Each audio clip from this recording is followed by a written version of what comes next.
день работ, очистные сооружения.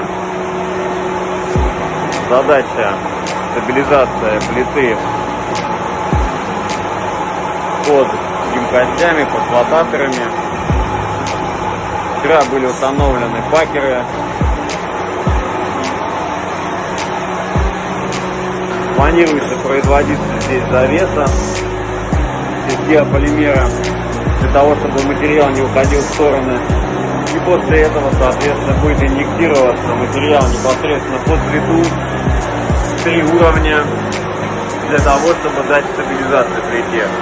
Возможно, если будет здесь того объема, который заложен по проекту, происходить подъем, будет осуществлен небольшой подъем. В зоне проведения работ установлено ротационный нивелир и, соответственно, ротационные ловушки в тех местах, где необходимо контролировать подъем плиты пола. При помощи них можно контролировать подъем с точностью до полмиллиметра. На этом объекте это особенно важно, потому что здесь есть подземные коммуникации, которые необходимо сохранить.